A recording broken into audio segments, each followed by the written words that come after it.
Hello, everyone. Thank you for tuning in. Again, I am Kaylee Batesman, the Managing Director, Community and Partnerships at SheCanCode. And today we are having a conversation with Farnaz Azmoodeh, CTO of Linktree. She's going to let us dive into her impressive career, along with the challenges and triumphs of steering one of the internet's most dynamic platforms, Linktree. Welcome, Farnaz. Thank you so much for joining us on Spilling the Tea. Thank you. I'm so excited to be here. I can't wait to dive in with you.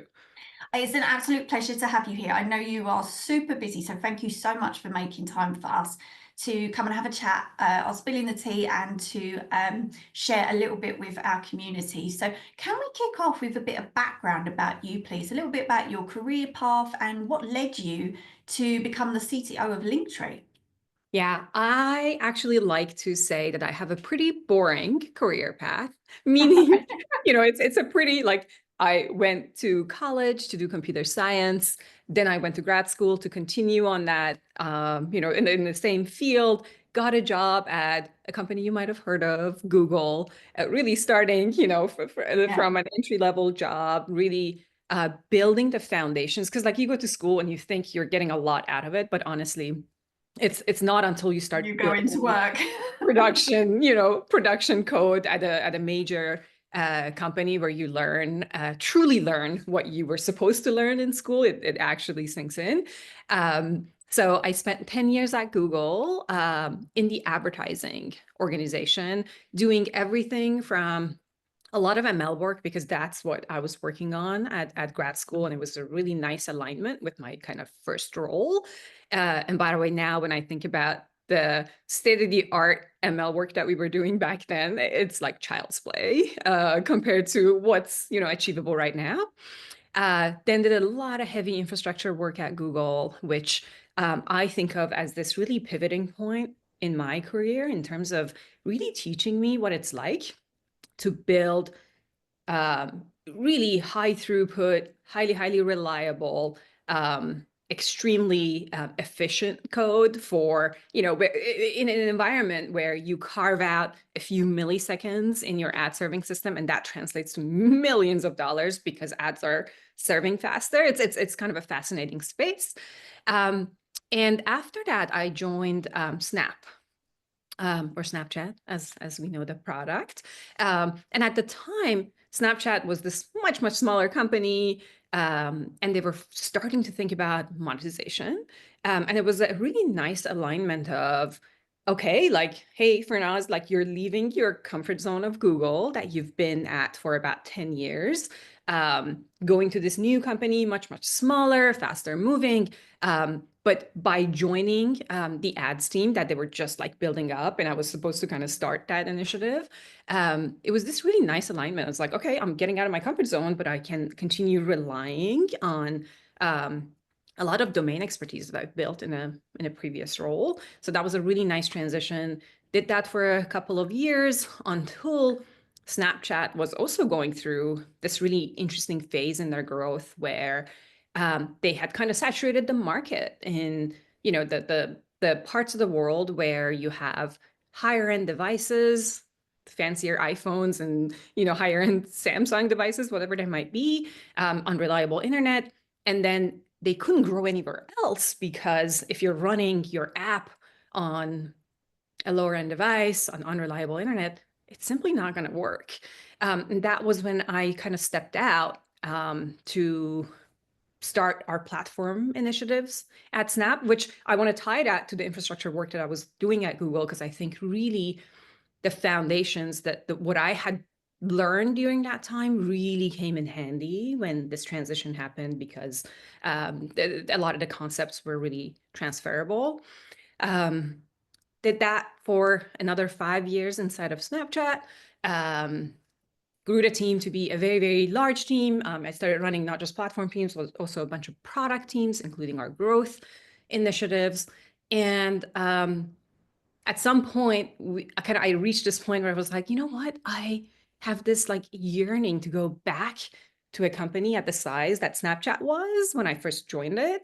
And that was when I came across Linktree, and I was fascinated by their growth, by their story, by their mission. Honestly, it's something that if you can't get behind the mission statement. Like, how are you going to get yourself out of bed every morning?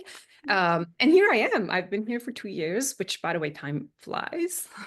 It feels like I joined yesterday, but it's been really Yeah. fun. I love that. Yeah, going back to a smaller company, and I love that, being part of the journey, that you can really see that that company has grown and that you've been a part of that, and then you kind of get to a point where you're ready to move on and try something new. I love that. Out of curiosity, what was your background originally? You took quite a traditional route into tech. Was there someone that inspired you to do that? Was it home life, school life? What was it? Were you just that child that loved Yeah. tech? I did love tech, but I wouldn't refer to it as like computers and like computer technology to begin with. I always loved like doing my math homeworks, and physics were my thing. Like I loved it from the beginning. I was really into video games as a kid, but I like to joke about it, saying I was into video games and I liked like I had an airplane that could kind of fly. It was really high end for its time. I loved them, but I also love my Barbies. Like, I don't think like this image of like, if you're a tomboy, you're a tomboy and you don't like some of Yeah, the other stuff. Like, yeah, I like to challenge that. I had both. Um, but then really, my fascination with computers, it started when I was in junior high, and I was so lucky to have an older cousin who was really into computers. And like, at the time it was so primitive, but I really liked it. It felt like playing. And so that got me to take a course in junior high, loved it, somehow didn't continue it throughout high school.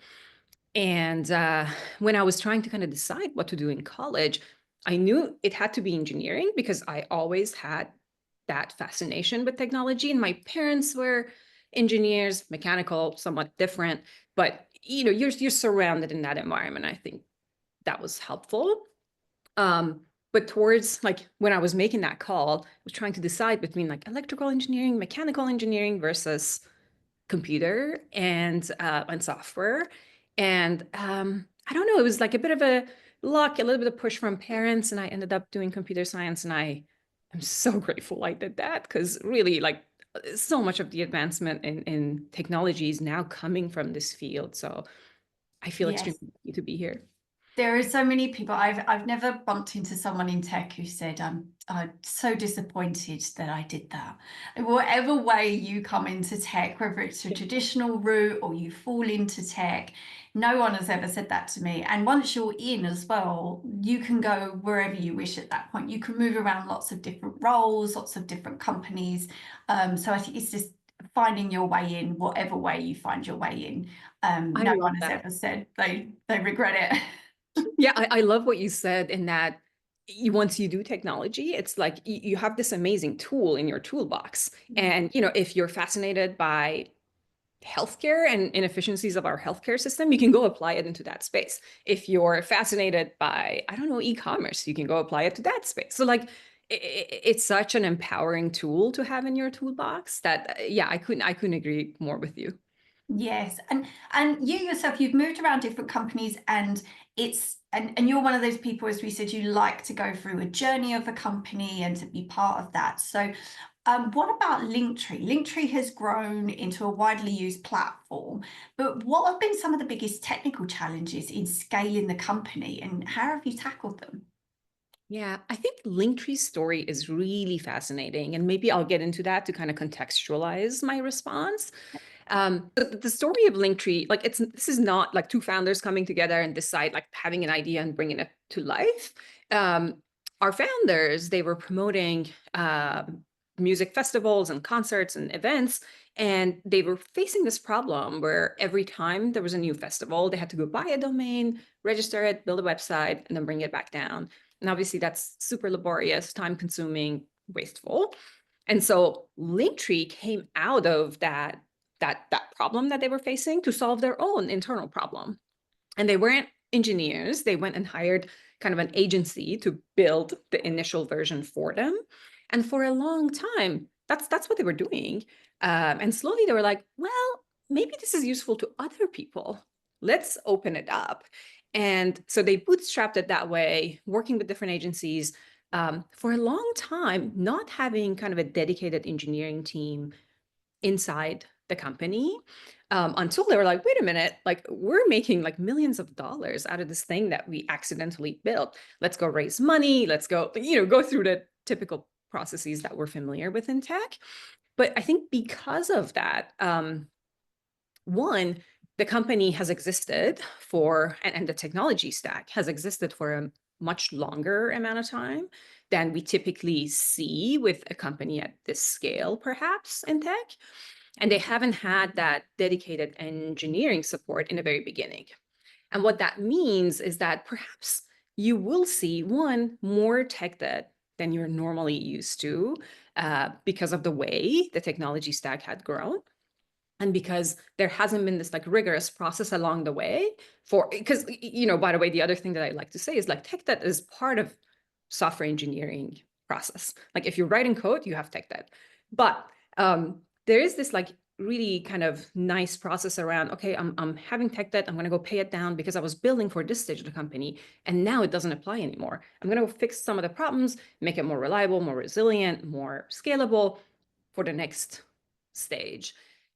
However, if you don't do those step function improvements, you end up at a point where you're like, oh, like now I got to go pay down the tech debt a lot more than I would have had to if I was making these smaller changes along the way. And so I feel we're kind of dealing with that a lot more. Also, if you think about the scale of Linktree, Linktree, like, we have 60 something million, and I say 60 something because I think the last number we publicly shared was 60 million profiles, but obviously it's been growing since. So we have 60 million profiles out there in the wild. We have over 2 billion visitors monthly. That's massive. Last time we checked, it was larger than the number of visitors that Twitter gets. So, when you have that massive of a scale, it's really hard to ensure that your product is really doing something for every single user. Therefore, you're going to have this massive growth in the number of features you offer, in the number of functionalities you offer. And so that problem of going down and like solving some of the underlying problems becomes much, much harder. And that's exactly what we're dealing with at Linktree right now and have been dealing with the last 2 years. I'll give you a few examples of what this has meant for us. One, this is, I feel every engineer is going to hear this and be like, yep, I've seen that problem before. Linktree, Linktree's code base was a monolith for a very long time. And obviously, when you have a monolith, it has its benefits. You get to develop faster. You got to be able to ship code more easily, more quickly. But it has its downsides. You are going to have reliability challenges. You are going to have engineers starting to kind of step on each other's shoes because you don't have clear separation of services. And so we switched over and started going through this transition to service-oriented architecture. Having said that, the moment you go there, the sweet spot really comes down to figuring out, all right, like how many services do I really need? What are the boundaries between my services? And a common mistake that I see, I've seen it in my previous job, I see it now at Linktree, is that you end up with too many services because it's so much easier to just be like, oh, I'm doing this thing. It's so much easier to spin it up as a new service. What that means is that all of a sudden you have a ton of services to maintain. Like at this point at Linktree, we have more services than we have engineers. So a really tricky situation. Ensuring that your dependencies are up to date is going to be hard. Ensuring that testing is going to be easy can be hard depending on your environment. So now we're in this situation where we're like, okay, like service-oriented architecture has its benefits, but how can we reconcile what we have so that things are more manageable? That's one of the bigger things that we're dealing with right now. Which can be quite difficult if you've been inside that for at least a couple of years. It can be quite difficult to almost look from an outsider perspective as well and think, do we really need all of that? How can we work on this? So that must be quite challenging. I love what you said, because I think you're right. Every time we go to a new environment with a new pair of eyes, it's so easy to see the problems. You spot them right away. You're an outsider. And by the way, you don't have that like you don't associate yourself with what you see, and it's so much easier to criticize it and be very, very objective. Whereas when you've been in the system for a long time, one, that separation becomes hard. Like we all know it's harder to criticize ourselves than somebody else. It's easy to point it out.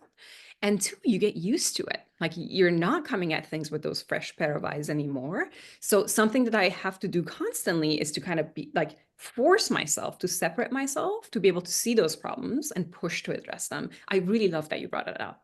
I totally Yeah, agree. it is a challenge when you've been inside a company. We do it here, and we almost ask. Sometimes we ask the opinion of our community a lot as well, because when you're inside our community so much, we kind of think, so are people going to interpret that properly? You do get very in your day to day, and you just assume that everybody else is thinking what you're thinking, which isn't always the case. And you've been quite through a journey so far and lots of challenges already at Linktree, but what's next for Linktree from a technology perspective? And are there any exciting innovations or trends that you're particularly excited about? Sure. I think nobody's going to be surprised by this, but obviously, we're all like everybody in technology is super excited about AI and what it's going to unleash. And, sometimes I hear from people that, like, AI is too hyped up. And I personally think that it's probably too hyped up if you think about the next 2 years, but it's not remotely hyped up enough if you think about the next 10 years. So really, like I think it's good to kind of have that in mind. And when I think about AI, there's two things that I get really excited about. One is how are we going to apply AI to our product offering? And two, how are we going to apply AI to improve our productivity? And not just, I think almost every company has leaned into AI when it gets to, say, customer support, because AI does a fabulous job already with customer support, but not so much with, let's say, coding, code reviews, things of that nature, because AI is just starting to catch up. So I'll tell you a little bit about the latter in terms of how we're applying AI to our technology stack a little bit.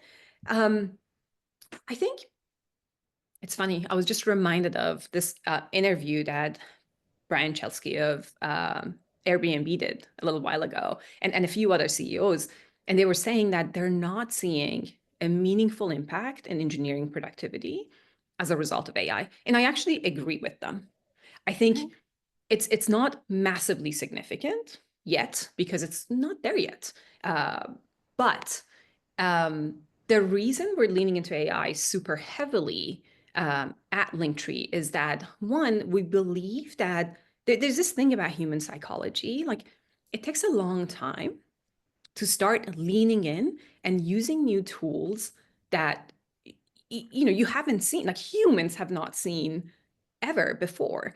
And it's funny because you would expect engineers to be the ones who want to lean into new technology much more aggressively, but that's not what we see. And I've talked to enough folks, colleagues, coworkers outside of Linktree to know that that's true. There is this inertia associated with starting to use something new.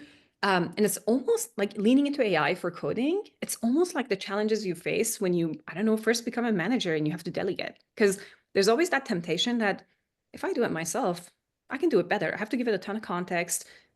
Why would I waste that time? I can go do it myself. And if you do that, you're never going to scale, right? So what we're doing is really ensuring that we're leaning in now. We're helping people learn how to interact with AI. We're using Cursor inside our company. We're using Devin, if you're familiar with any one of these kind of AI engineering productivity tools. Even though they're not perfect, they are making a difference in terms of, one, improving our velocity by a bit, and two, helping teach our engineering team what it's like to lean into AI.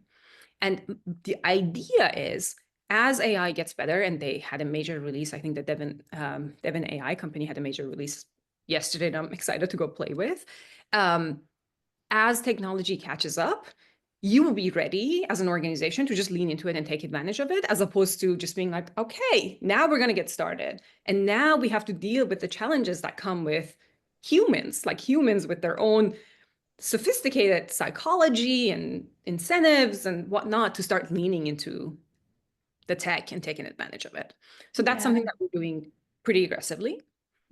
Change resistance and everything that comes along with new things, having to introduce them to your team, and that being overwhelmed as well at tech shows. I love the fact that you mentioned when you think about it in the next 10 years, that's very different to the next few years or what's happening even now, because at tech shows you have the keynote and that's very future.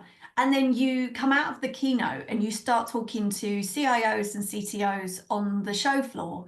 And you're like, are you doing that? And they go, no, we're nowhere near that. And they're not even thinking about that. That's not in their day to day. So you can get quite overwhelmed, and you sit in those keynotes at big tech conferences and you can sit there and think, that actually is a lot for our company to take on. And like we were saying, that you have to implement that and the team has to go along with those changes as well and embrace them as you go. So you're right, trying to do that now so you're almost ready for it is wise. Yeah, thank you.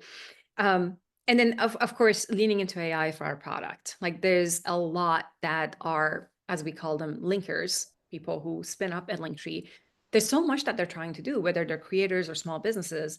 They're on Linktree to present themselves, to monetize their content or their small business. They're there to build a fan base. And how can we lean into AI to make that laborious task easier is something that is super top of mind for us.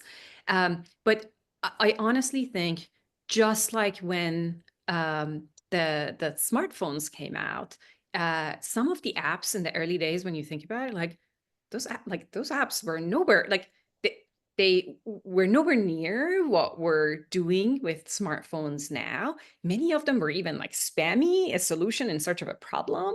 And I have no doubt that that's where we are with AI. And as time goes, we'll unleash the power in our product in ways that our brains just can't fathom right now. Yes, definitely.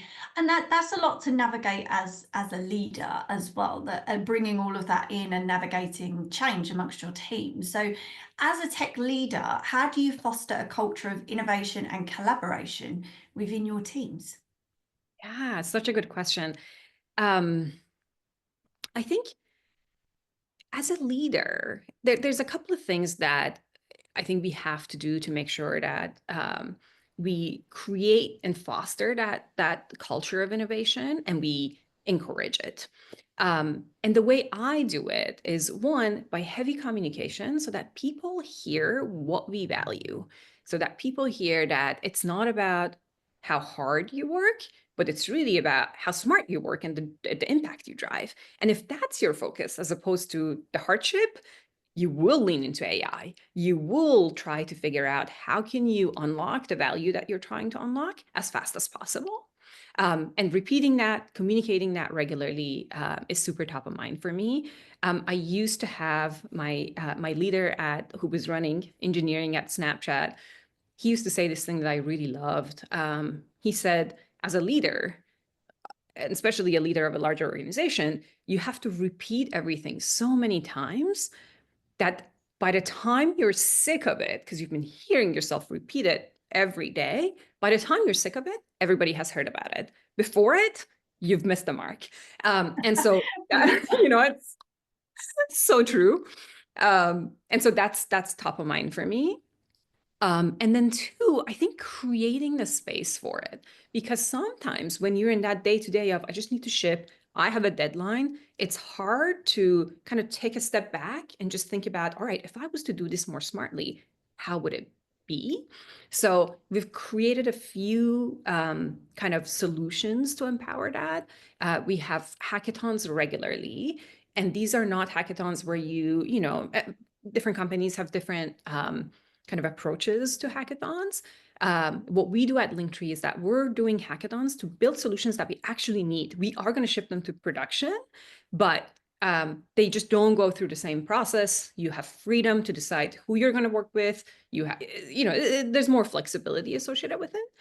But what we've learned is that when we do that, people lean in to using tools that they never used before. People, like, they surprise you in the most Yeah. ways possible. I love And you then, said surprise. we hold hackathons at SheCanCode, and that is the best word for it. When you present at the end, we never know what our teams are going to present, and it creates an environment where you can just create for the day. We give them a theme. You don't have to be highly technical, but come along, try something, work with a team that you might not normally work with as well, and tools that you might not be familiar with, but see how you go and see what you create. And it's always a surprise for us what they come up with at the end. Yeah, Yeah. definitely a surprise. Awesome. I'm so glad that like the experience is kind of repeatable in every company, which tells you something again about the human mental state, really. Yeah. The only other thing that I want to touch on here is that I want to tie it back to diversity. We talk about diversity in technology quite a bit, but I think we don't deeply kind of apply it to every dimension of diversity. I think there are people who are great at operations, but not so good at like being creative about like what pixels am I putting on the screen to help guide the user in this flow. There are other types of engineers on my team who are wonderful and just like building beautiful UIs and moving really fast and shipping code. But if you were to ask them to do that kind of operational work that the first group does, I think they'll probably like start being very upset and then quit. So like really thinking about like diversity in these other dimensions and creating the space for people to not just focus on what they're not as strong as, but really double down on what they're strong at and what they get joy from.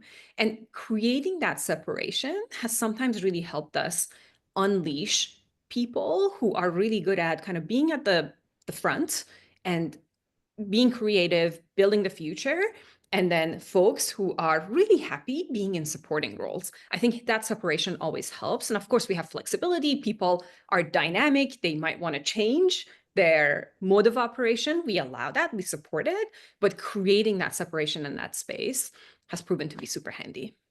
Yes, I love that. And it's also letting your team know that everybody doesn't have to know absolutely everything. You are focused on your thing, you're good at, and find what you're good at and be good at that, because that's why we employed you. Try new things, but that's what you're here for. And I wanted to ask you a little bit about that actually as a female leader, because a lot of our community have said when you become a leader, you immediately think everybody thinks I must know everything, and I can't, like you said, you struggle to delegate. You must know everything because you are in that position, and that you don't have a team that has the expertise for you to be able to delegate and for them to do their thing and what they're good at. So as a female leader in tech, what advice would you have for women aspiring to leadership roles in engineering and technology? Such a good question. So what you mentioned around, like people expecting you to know everything, I think that we all feel, and I think I'm going to refer to it as imposter syndrome to a degree. Yes. I think it's a very essential part of human condition. We all feel it Yeah. to some degree. But my hypothesis is that the way we raise girls in our families and in our societies is a little different from boys in that failures are really looked down at with Yeah. girls a lot more than boys. And of course, it's a generalization, but I like at least that's my anecdotal observation. And so I think because of that, that fear of failure is really real, much more among female women in technology versus men. And so if I was to have one advice, is just to like remember that, get comfortable with it, and just remind yourself how lucky we are, and I truly, truly mean it, how lucky we are to be in technology. Like the opportunities are endless, and the odds of you succeeding after failure is extremely high. Whereas in some other roles, if you're a physician and you make a mistake, your career might be over, like just like that. Um, so I think by reminding ourselves of that, reminding ourselves how real imposter syndrome is, how everybody struggles with it, including myself, where every day I'm waiting to be discovered as a fraud. Like I'm exaggerating, but there's some truth to it. By reminding ourselves of that, I think we can get hopefully more comfortable with failure because, yeah, that's how you build confidence and you put Yeah. a foot in front of the other and make slow progress, but that slow progress, 1% every month, it will get you somewhere beautiful. Yes, and knowing that other people are thinking exactly the same as you, other people are thinking, this is the day I'm going to get found out. Other Yeah, people are thinking that as every day. well. Linktree plays a major role in online identity and personal branding. How do you see the future of digital identity evolving in the coming years? That is a wonderful, wonderful question. Um, I think, as you might imagine, like if you go online and search for your name, my name, it's really hard to sift through the results and think like, is this the right person? Or is there some name similarity? Is there some like it's really hard to kind of tie that together. And so, in the shallowest level, I think of what Linktree is doing for creators, small businesses, and consumers, just like regular consumers like you and I. It's very parallel to what LinkedIn has done for our kind of career identity, I'm going to call it. Like right now, yes, I can probably find you on GitHub and you can find me on GitHub, but where we go when we meet someone in our professional lives, it's LinkedIn. It's like, okay, there's this is what that person themselves have put together to tell me who they are, what schools they've been to, which projects they've worked on. It's the reliable source of that truth. Um, and that's literally what Linktree does. We allow you to kind of consolidate and unify who you are in the online hemisphere and kind of present it in this centralized manner. Um, but the impact of that down the road, I honestly think actually the need for products like Linktree in this world of AI and the world where there's going to be a ton of content not generated by humans is going to become more and more important so that you can come in, put your own human touch and your personal touch on here's me, here's my profile and everything that I am. It includes my LinkedIn, but also um, my Instagram handle for those who know me socially, my list of like, these are the books I read and I get pleasure from, my, like anything and everything, but in a consolidated way. So I'm excited to see how we can play that role and empower our users much more meaningfully, actually, in the years to come because of the way the world is evolving. Yeah, I love that. And tech moves so fast as well, and how much that is going to evolve. But you're right, AI is one of those topics at the moment where people are a little bit nervous but excited at the same time. And I don't think that human element will ever disappear. So you're right, things like that where you can say, this is me, this is the real me as well. And to add everything on there, I don't think that is gonna go away at all with AI. It's not. Absolutely. And to be honest, I'll take it a step further. And I'd say that the premium that we put on human content, like content that's actually generated by a living, breathing person, is only going to go up as a result. Yes, I can even see that in messages now. So when you see messages and content and you know it's been generated by AI, it's almost as if your brain dismisses it. You Mhm. need that. It's okay if AI has helped you with something and it's got the bare bones of something, and then you give it that human touch.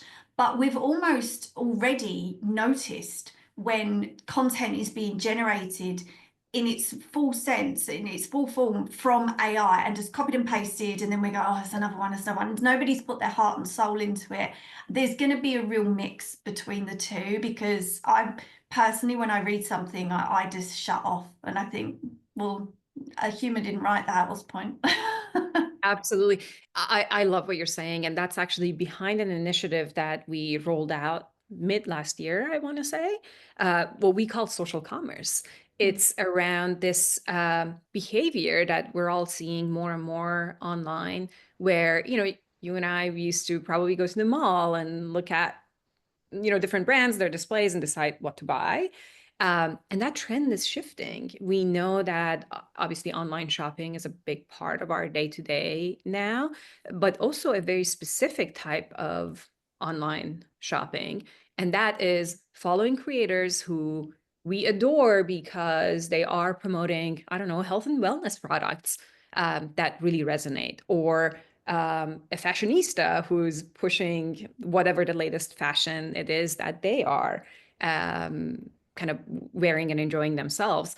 And that touch of like human, like a human that we love and respect on these products is really what's driving the purchases that we see online. And so we've rolled out a solution that empowers our linkers to do this much more effectively, much more efficiently than what's been available before. So I absolutely hear you that, again, the premium that we're putting on anything that's been generated by a human who's put their heart and soul into it is only going to go up.